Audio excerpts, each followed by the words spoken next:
Hello, we are back. One of the things that I've been wanting to do recently is play some more Minecraft. And so we're here, you and me, playing some Minecraft. Um, but I really wanted to do something different. Uh, we've done this before in the past. Ignore those noises. We've done this before in the past where one of the things that I like to do when kind of starting fresh isn't the right term, but wanting to start kind of a new season, get a new lease on life, start a new base is really what it comes down to. Is I like to pack up all my things, go to the new place where the base is, and then try to become self sufficient there. And that's fun for a couple reasons. You get a chance to build farms again. So, I've built, I don't know, let's say like a sugarcane farm. Well, things have changed, and I could, of course, update the sugarcane farm I built, but it still works. And maybe I just want to build a different form factor, or I want to build in a different style, or lots of interesting other things.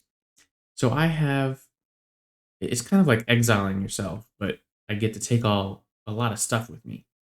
So I am here at the new place I want to build, and I had some ideas for what I wanted to build, like themes, I guess. And I've kind of combined most of these. Maybe not this one, but I had the idea, we could do like a Fallout or like a vault theme. Um, I could do an Atlantis theme. I could do floating islands, which works great because we just got the happy ghasts, and that's a big component of that. Or I could do spaceship again, kind of happy ghasts in the sky. I'm combining at least those, the floating islands, Atlantis, and spaceship, because what I'm going to do is up in the sky here where we have traveled, we are 20,000 blocks away from spawn. Um, yeah, so we're going to build floating islands that are going to be more high tech. That's how I'm kind of integrating the spaceship and the floating islands. You can see I've got my happy guests. We're just chilling here in our little pool. And this is our starting point. I've built a platform up in the sky. There's nothing but ocean for miles around. And fish, little fishies. Didn't know what that was at first. Um, yeah, and so if you don't know, after my first, I'll say season, I changed our world and I made it large biomes. So this is a huge ocean. It probably goes over 1,000, maybe 1,500 blocks that way at least, and I think it goes 1,500 that way because I kind of picked the middle of the ocean. And there's a ton of ocean temples in here. I mean, there's probably over 50 ocean temples in this ocean alone, if not closer to 100. There's so many because the large biomes just make it so that it feels like there's endless amounts. So here we are. I recently went through. Maybe I should show you this. Let's put away some of my stuff. All this amazing stuff I have. Put the water away. Okay. I went through and brought a ton of new items here, and these are like project specific items. It's 9 shulker boxes. They fit into this bottom row here on my ender chest. I've also redone my ender chest, and I thought it was pretty useful. Gosh, how should I do this so that it all just works out? Then I start from here. Sweet. Oops. Those are out of order. Oh, and on the way over here, I also found some of the new items that I've been looking for. The firefly bush. That's cool. I should have put it on my hotbar.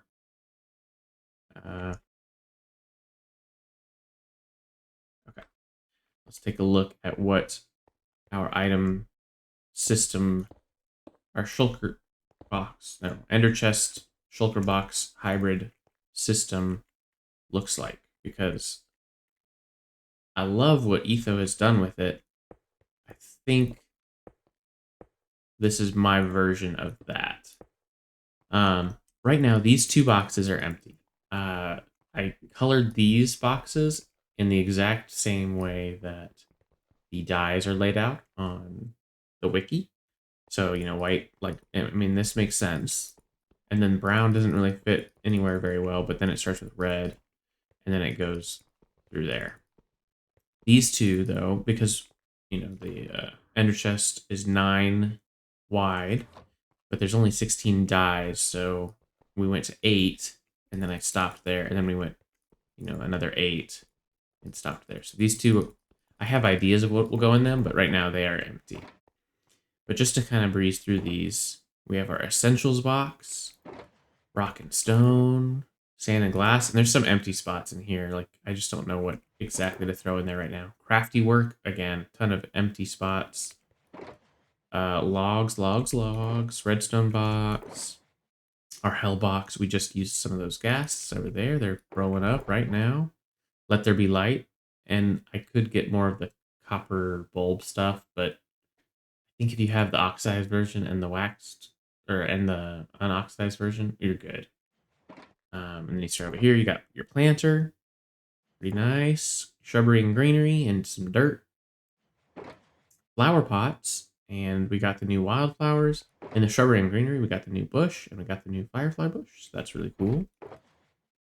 Shiny things. We got some empty spots here. This one's supposed to be for netherite blocks, as if I'll ever get those.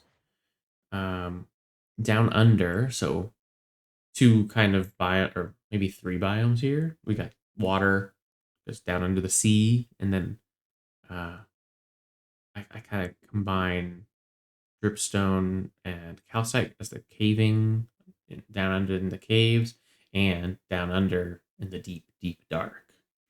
Kind of interesting. Mob drops. I have some empty ones here. I know there are other mob drops, but these are the ones that I find useful. Odd biomes, ton of spots in here, and these are probably going to actually end up going in one of these. I'll just throw them in there for now. But for biomes that I just don't think I'll use very frequently, blocks that come from biomes that are weird, stuff like that. And then our backup tools. This one's pretty critical. So if we ever died, we have a recovery compass, and we have a set of tools, and elytra, firework rockets, and stuff of that nature. We got some cool tools there. I could not find the mace that I spent so long enchanting, so that's kind of disappointing. I went through, couldn't find it, so I'm gonna have to maybe find the enchantments again. And I think you have to get those through doing the chambers, the trial chambers. So we have all of that, and then I have a bunch of just, I don't know, I thought items that I would need to get started here. Nothing special about these items. I wanted some things in bulk, like gunpowder and paper. It's gonna take me a while to get a creeper farm set up and running, and a sugarcane set up and running, and an iron farm set up and running. So just keeping some things in bulk. And so we've made it. We're out here. We've got just our items that we brought with us. And from here on out, we're going to live out here. Me and this island. It'll be fun. And we're going to make more than one island. But we're growing some happy gas to be our best buds. Got to figure out some names for them. And I'm going to start building. I'm going to try and build an island. This is just going to be a temporary, I hope to take it down one day, sort of island. This isn't going to be an island. It's going to be a floating platform. This is not going to be something that sticks around forever. I'm going to go. I'm going to build an island off on the side.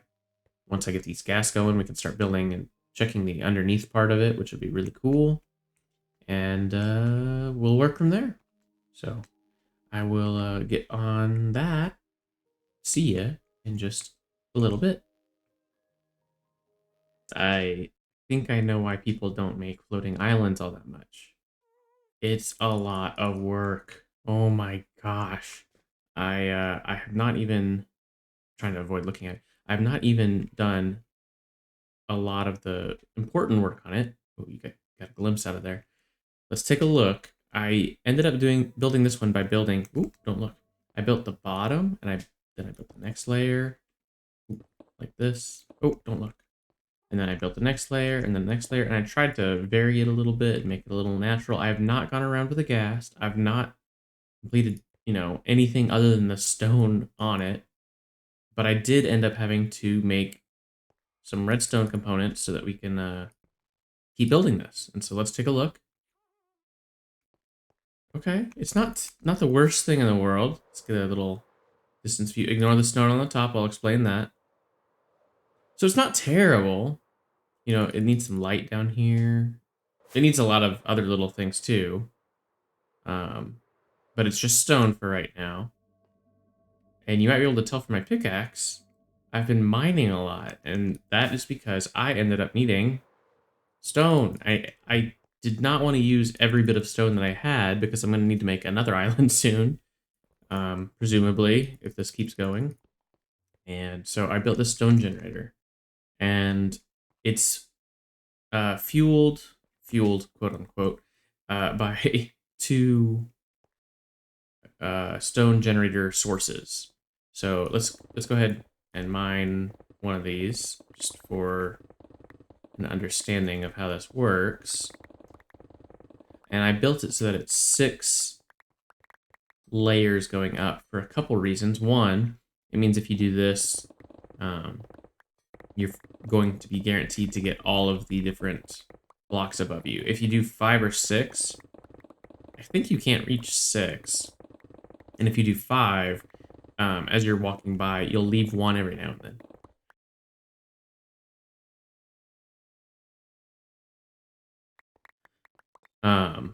Whew, that got me. But if you do 6 as well, there's a couple other nice things. You can go down further if you want more layers, but something else I oddly had to build was a stack of observers, which I'll show you why. And 6 is the perfect reason, because then if you go through here with not a silk touch, you'll be able to have 6 stacks of cobble, and that's perfect for observers. If you needed it for 8 stacks, you can go down 2 layers.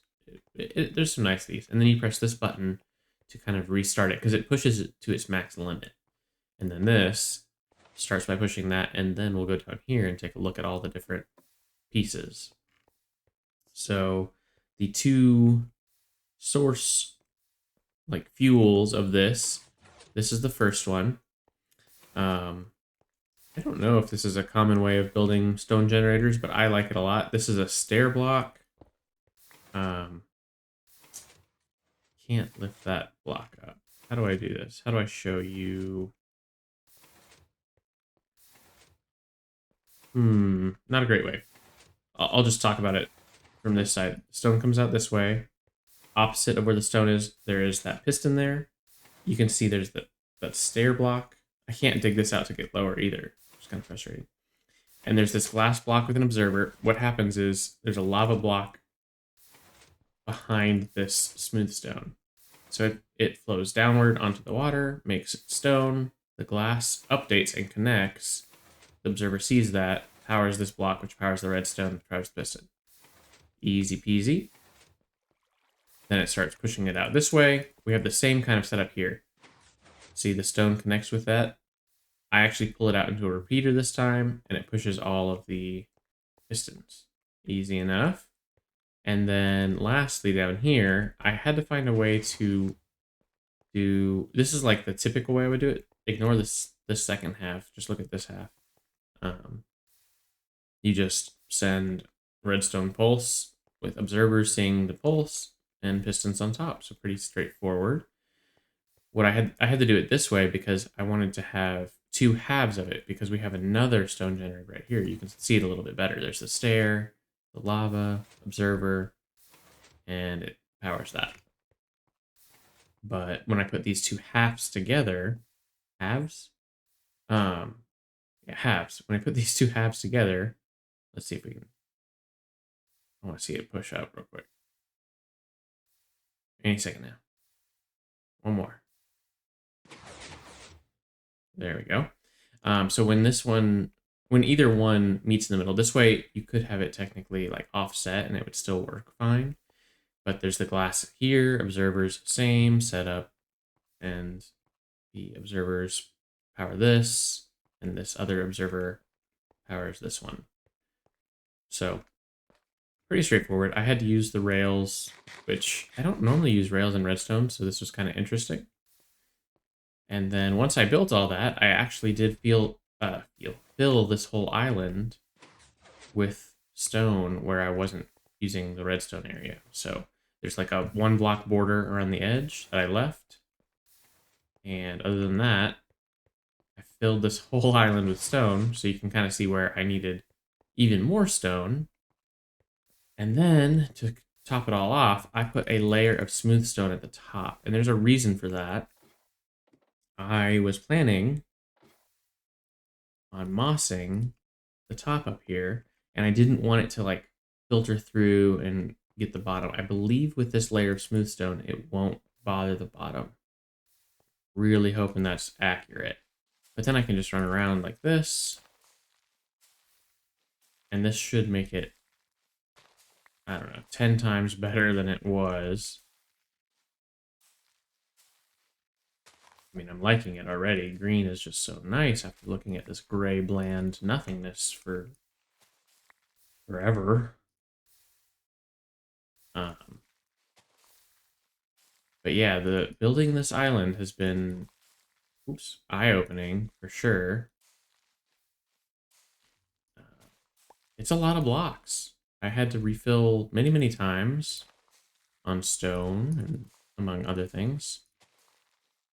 And I don't know what to do about that. Like it's going to be a chore, and maybe a good chore. Maybe it's not a bad thing, but it's definitely going to be a chore to build islands as I expand. Um, and every island's going to take. Maybe it'll get faster. Maybe it'll get faster. Maybe I'll just have the stone ready next time as well. I won't underestimate that like I did this time. And the other part is I want to try and build it differently than I did the next one. Because there's still, I mean, I'm not done with this one. Still learning.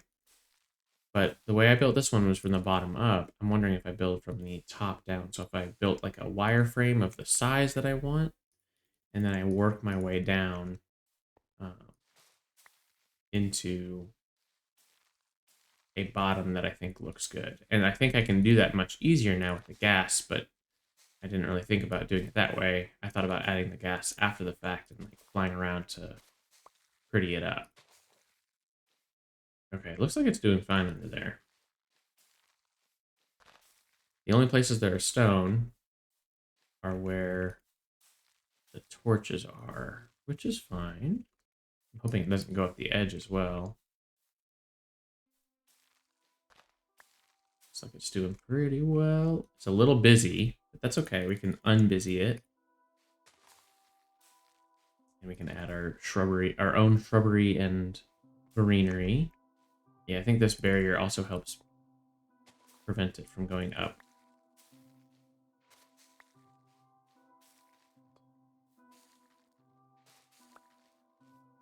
Okay.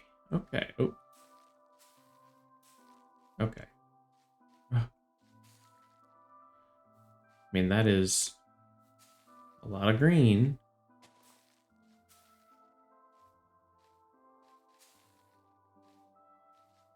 A lot of green, but it looks, you know, more natural. That's for sure, like an island. Let's take a little distance view. I mean, that improves the quality probably tenfold, other than just a big gray block in the sky. The next steps, I think there should be probably some building on here, and then maybe make some sort of device that looks like it's part of the quarry. And I'll work on that. I have some ideas. But yeah, you see it pushes to its max, and then it stops, and then I can just push this button to restart it. The next island, I'll probably start pretty soon to see how it works, but I think it's going to be a moss farm island, which I think is going to have to be 4 times as big. it's going to be part of the reason that it'll be good to do the outline is because I'll have an idea of the general size of a moss farm that I want to build. And so I can make sure the island at the top encompasses all of that. And then I can have some extra room because you always need more room when you're doing redstone. And I'll build from there. So that should help. But I will work on probably finishing this island up before getting to the moss farm island. Then we'll go from there. But that might just be it for oops. There we go. For this one, we got exiled, we got season 3 started, we got a island started. So thank you very much for hanging out with me, and I'll see you next time. Bye bye.